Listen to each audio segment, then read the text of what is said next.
श्रीरामपुरात धाडसी चोरीचा प्रयत्न फसला. चेहऱ्यावर गोणी झाकून आलेले 5 चोरटे सीसीटीव्हीमध्ये कैद. श्रीरामपूर प्रतिनिधी. श्रीरामपूर शहरातील वाढत्या गुन्हेगारीमुळे नागरिकांच्या सुरक्षेचा प्रश्न पुन्हा एकदा ऐरणीवर आला आहे.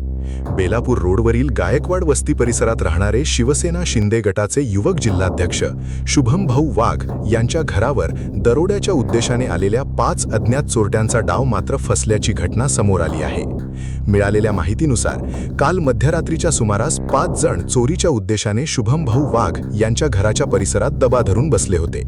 स्वतःची ओळख लपवण्यासाठी त्यांनी चेहऱ्यावर गोणी सदृश्य वस्तू झाकल्याचे सीसीटीव्ही फुटेजमध्ये स्पष्टपणे दिसत आहे. चोरट्यांना वाटले की चेहरा झाकल्यामुळे ते कॅमेऱ्याच्या नजरेतून सुटतील, मात्र त्यांचा हा डाव पूर्णपणे फसला.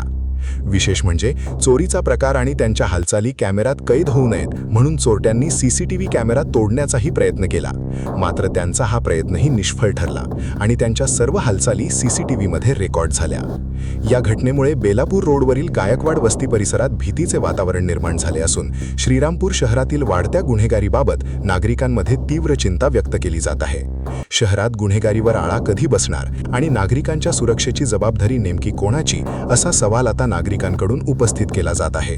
दरम्यान पोलिसांनी सीसीटीव्ही फुटेजच्या आधारे या 5 अज्ञात चोरट्यांचा शोध सुरू केला असून लवकरच त्यांचा छडा लावून कठोर कारवाई करण्यात यावी अशी मागणी नागरिकांनी केली आहे. या प्रकरणाचा पुढील तपास पोलिसांकडून सुरू आहे.